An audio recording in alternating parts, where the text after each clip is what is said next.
From the CISO Series, it's Cybersecurity Headlines.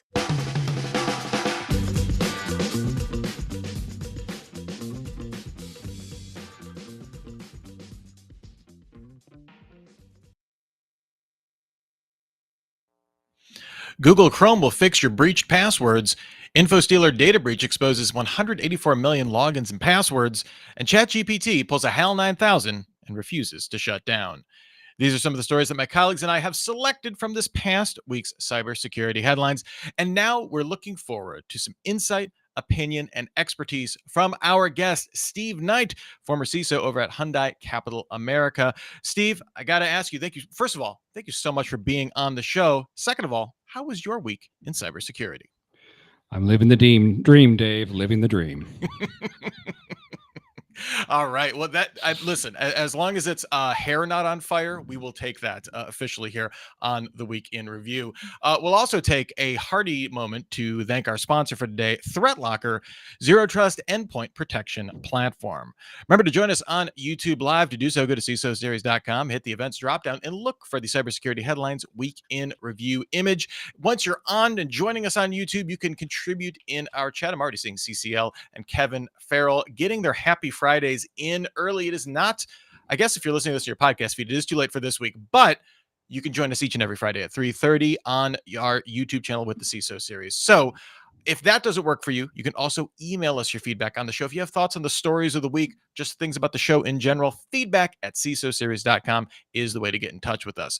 Before I jump into the news, just a quick disclaimer that these opinions are those of Steve himself, not necessarily those of any friends, affiliates, or clergy. We've got about 20 minutes, so let's jump into the news. First up here, Google Chrome extension updates passwords with one click.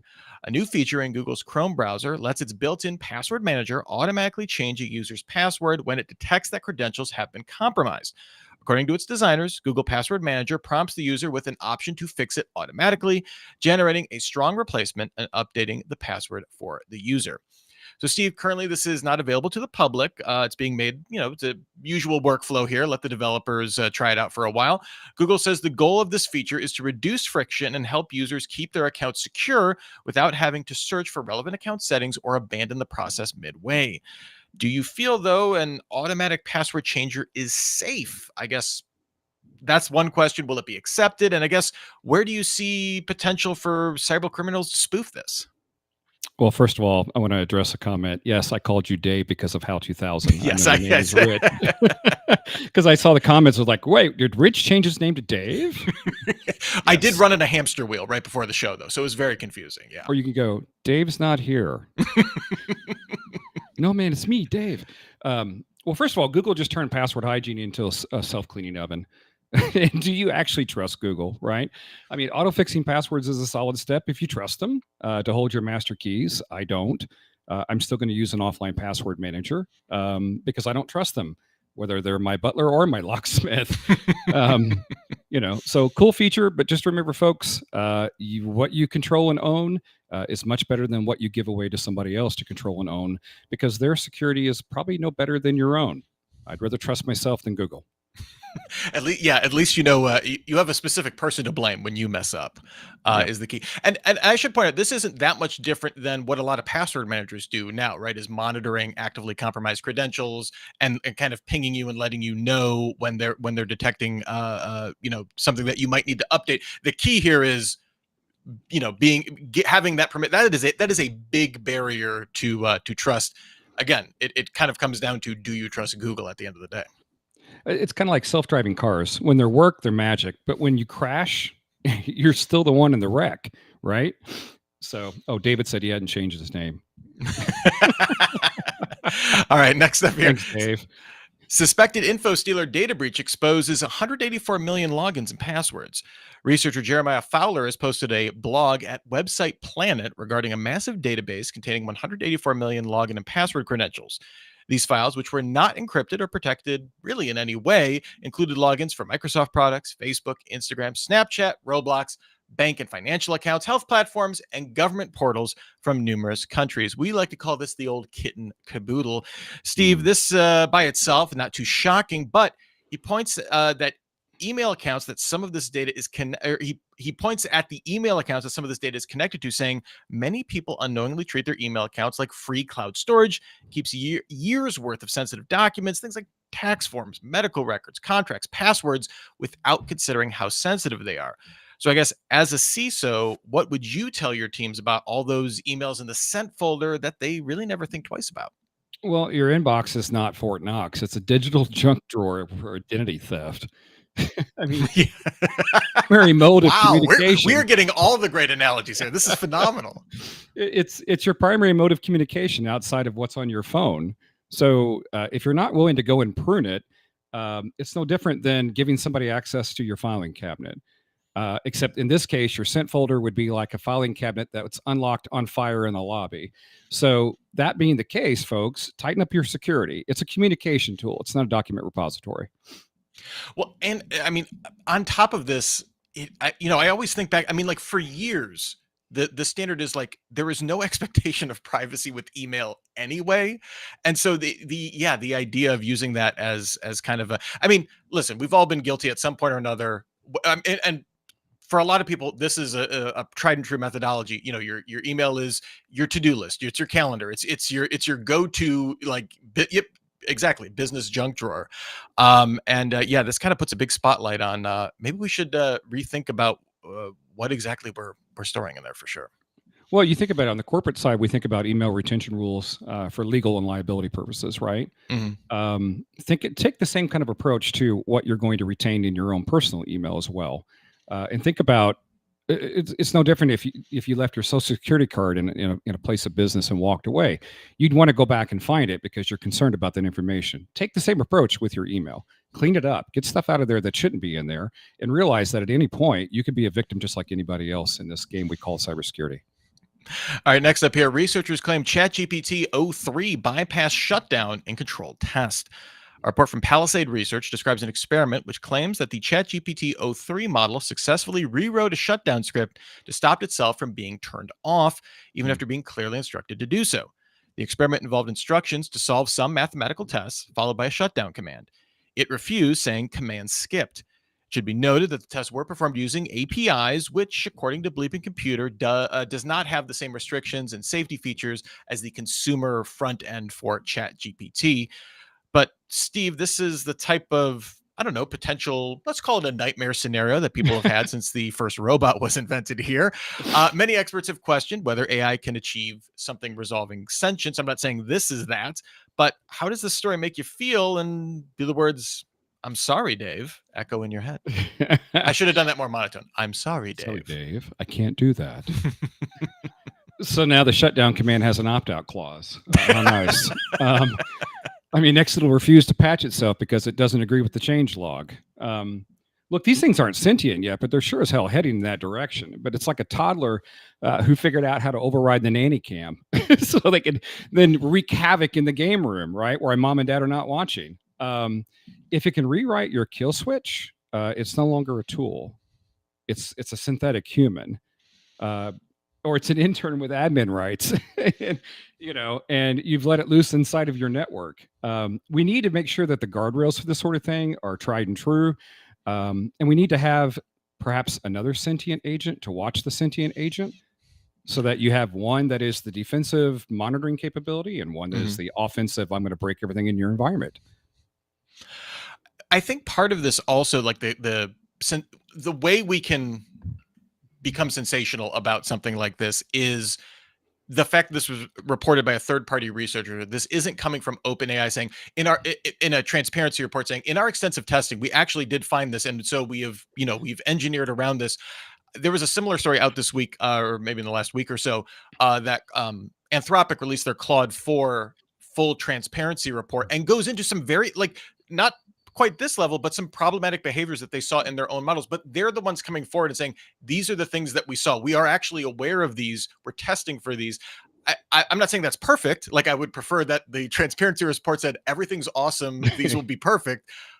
But it feels better coming from the company that's making them versus a researcher saying, we don't know why this happened. OpenAI, can you help us out?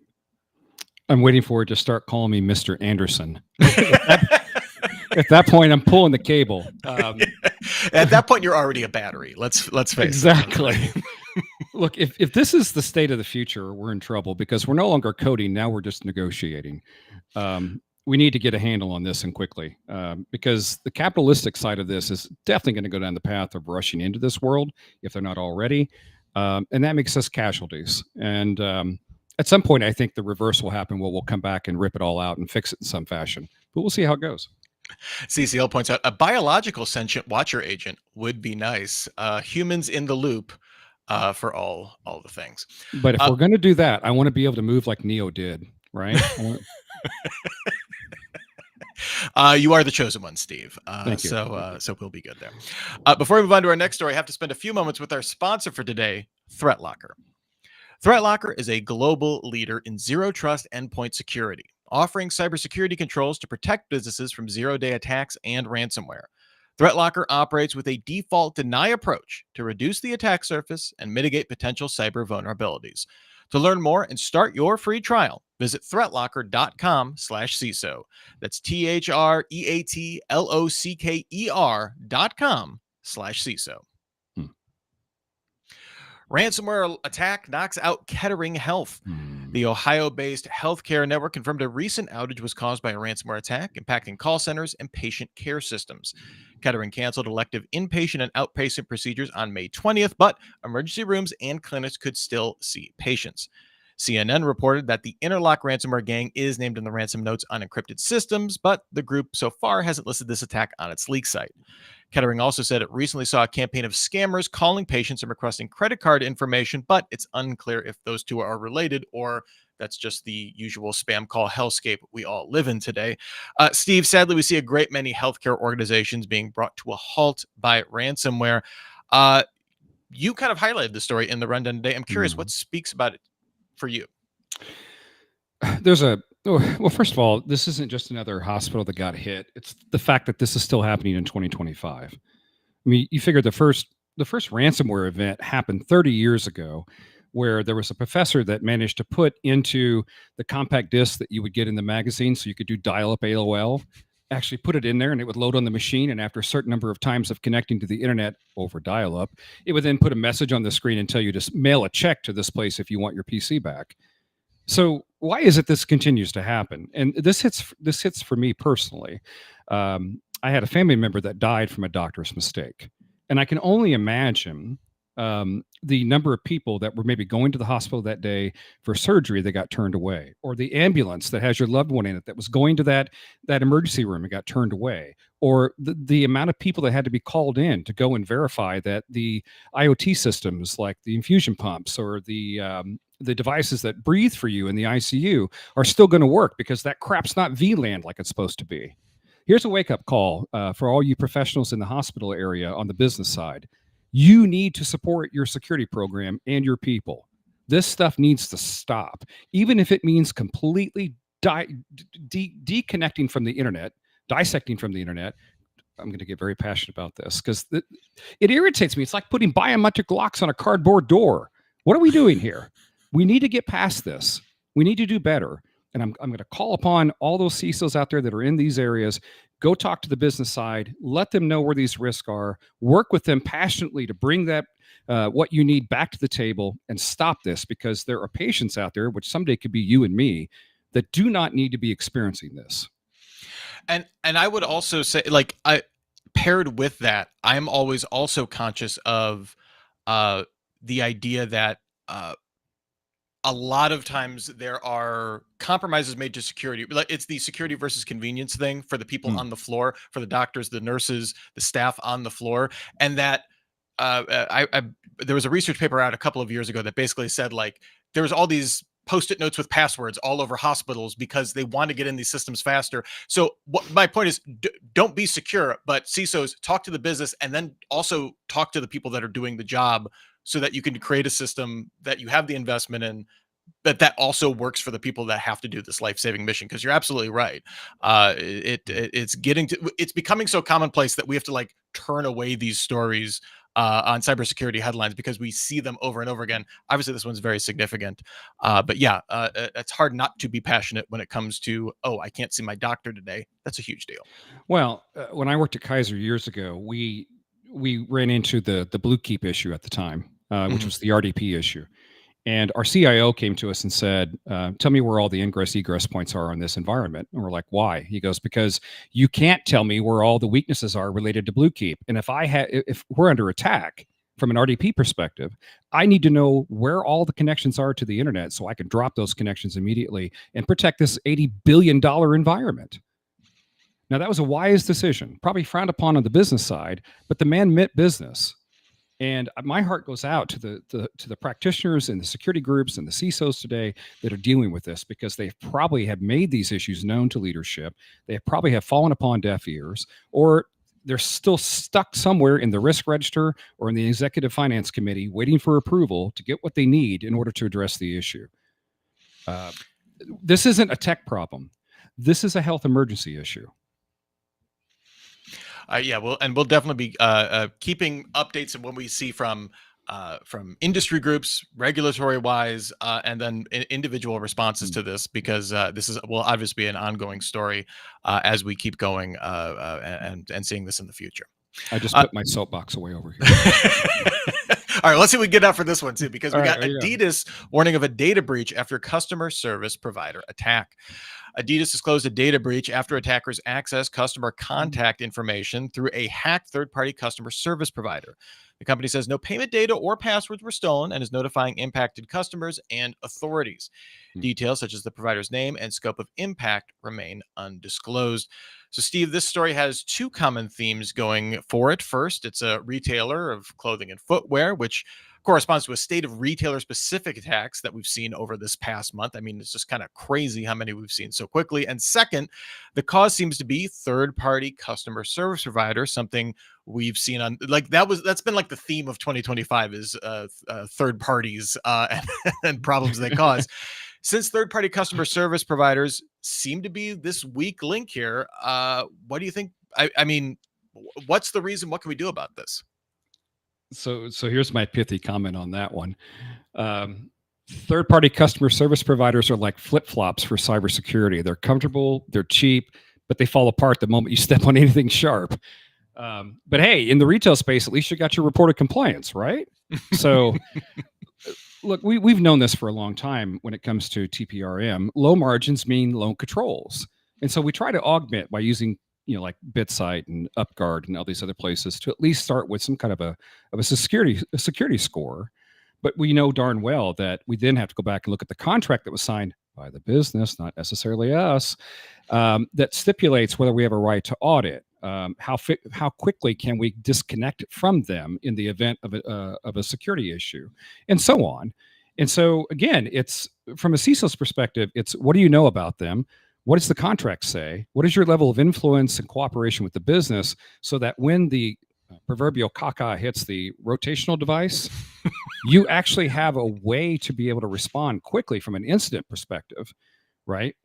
I mean, if I'm an adversary and I've done pen testing and ethical hacking and so forth, you're damn right I'm going to go look for your vendors, because I know automatically they're not going to have nearly the capability that you have, or the budget for that matter.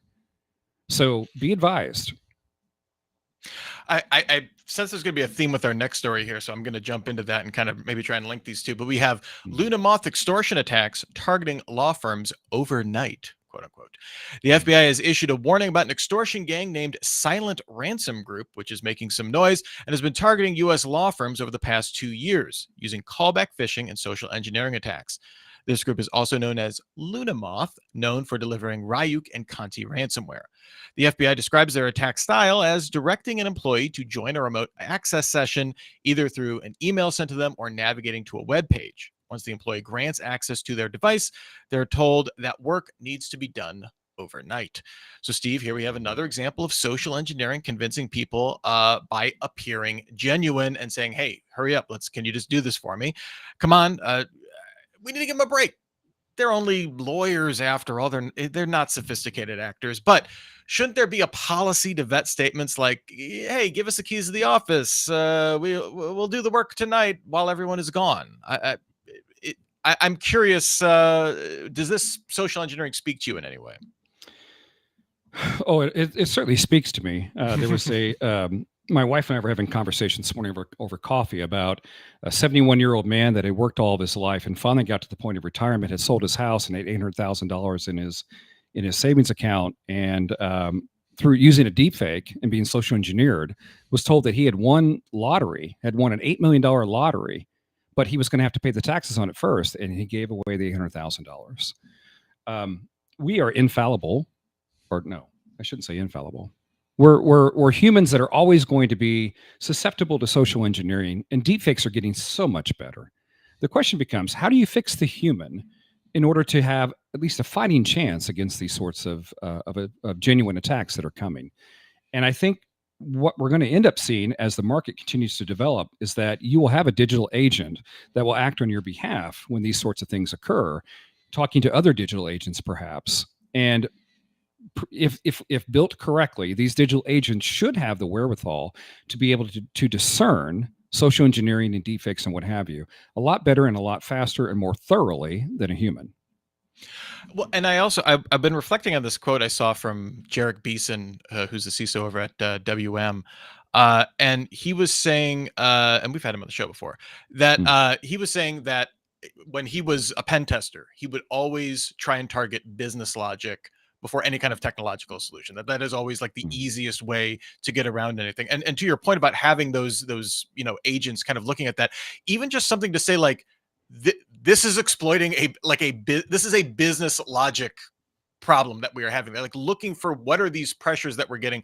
Are these actually genuine, or is this, I don't want to get in trouble, so I should let this person do this thing because I know the business wants me to do this, even if this doesn't follow best policy. I think there is an opportunity there to be like, the LLM doesn't, or whatever we put in place there, doesn't have that same pressure. It can recognize that outside of our own stress of our own job, and maybe give us that context that we need to kind of give that second look, give us that speed bump so that we don't fall for those kind of things as well.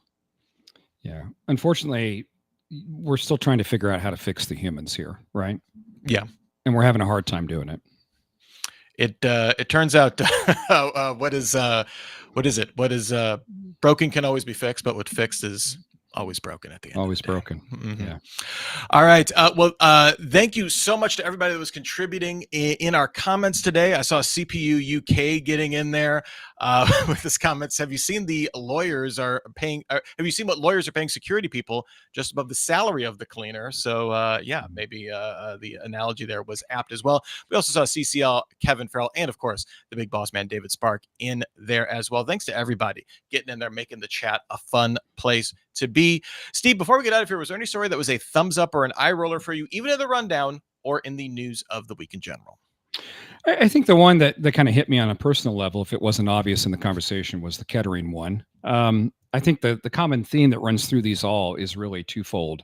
One, our security programs are still hampered by humans, whether it's making the proper business decision to fund something that needs to get fixed, or having the right person with hands on keyboard that knows how to configure the thing you just bought so that you can have a fighting chance in this environment.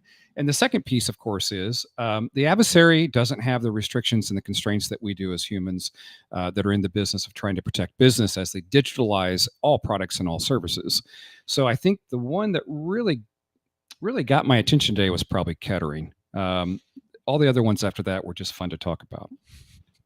All right. Well, if people want more fun like that, where can people find you on the cyberspace if they want to stay up to date? You can seek me out on LinkedIn, although I do try to hide. I will tell you that as an old man who's been in this for over 30 years, I don't do social media well. I've never had a Facebook account, probably never will, because I realized early on I couldn't trust the Zuck. And I didn't want to be the product because Google had already shown me that they could do evil anytime they wanted to. And so find me on LinkedIn and I'll be happy to swap deets and we can continue to stay in touch. Fantastic. Well, Steve Knight, former CISO at Hyundai Capital America, thank you so much.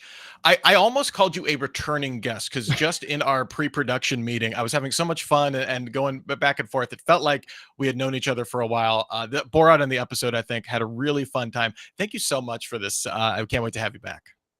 I really appreciate it. Thanks so much to you, the other Steve, David, and of course, I'll call you Dave. You can't do that, Dave. But thank you. I really do appreciate it. It was fun, and I hope we get to do it again. And thanks also to our sponsor for today, ThreatLocker, Zero Trust Endpoint Protection Platform. Again, big thanks to our audience today. I know we can't get every comment up on the screen, but we deeply appreciate you being here, participating, making the show better, and just making the Friday so gosh darn fun. Don't forget, though, you can also send feedback through email, and we'd love to talk about those on the show. When we get some, we're going to be highlighting them on the show. So feedback at CISOseries.com. We will be highlighting those on the Week in Review. Send them in. Please join us next week. First, for Super Cyber Friday. Oh, excuse me. Don't join us for Super Cyber Friday. Join us for another episode of the Week in Review. That starts at 3:30 p.m. Eastern. We will be running through the news of the week. I'm sure there will be all sorts of fun, interesting, terrifying stories that you need some CISO context for. That will be fun. Remember, you can just subscribe on YouTube to get notified when all of those are going live, or go to our events page at CISOseries.com. In the meantime, you get your daily news fix every single day through cybersecurity headlines. Give us about 6 minutes. We'll get you all caught up. Until the next time we meet, for myself, for our glorious producer, Steve Prentice, for Steve Knight, for all of us here in the CISO Series family, here's wishing you and yours to have a super sparkly day. Cybersecurity headlines are available every weekday. Head to CISOseries.com for the full stories behind the headlines.